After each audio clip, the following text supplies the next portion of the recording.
Yes, good morning दोस्तों। स्वागत है आपका मेरे Facebook page Lamba education group and Anand Lamba में। देखिए क्वेश्चन क्या कह रहा है। क्वेश्चन कहता है कि दो ट्रेनें जिनकी लंबाई 100 मीटर तथा 80 मीटर है समांतर ट्रैक पर चल रही है। एक ही दिशा में चले तो एक दूसरे को पार करने में 18 सेकंड, अगर विपरीत दिशा में चले तो 9 सेकंड का समय लेते हैं एक दूसरे को पार करने में। तो दोनों की गति बतानी है। भाई मैं पहली और दूसरी, पहली की जो स्पीड है वो मैं मान लेता हूँ x किलोमीटर पर आवर है, दूसरी की y किलोमीटर पर आवर है। ठीक है। जब दोनों ट्रेन एक दूसरे को पार करेंगी भाई, चाहे तो वो सेम डायरेक्शन में करें चाहे वो अपोजिट डायरेक्शन में करें, लंबाई हमेशा जुड़ेगी। लंबाई हमेशा क्या होगी भाई, जुड़ेगी। तो जो टोटल जो डिस्टेंस है उनको कितनी ट्रेवल करनी पड़ेगी, 100 जमा में 80। क्योंकि एक ट्रेन 100 मीटर लंबी है, दूसरी ट्रेन 80 मीटर लंबी है, इसका मतलब 180 मीटर की इन्होंने दूरी तय करनी पड़ेगी।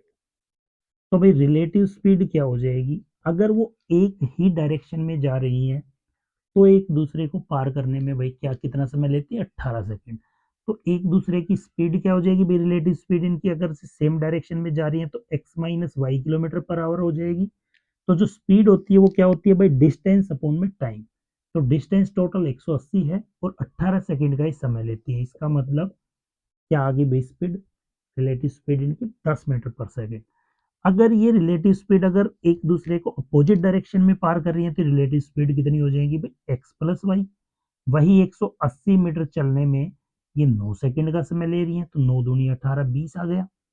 तो दोनों इक्वेशनों को अगर मैं जोड़ूं तो एक माइनस का एक प्लस का कैंसिल, x जमा में x हो गया भाई twice of x equal to 10 और 20 कितने हो गए भाई, 30।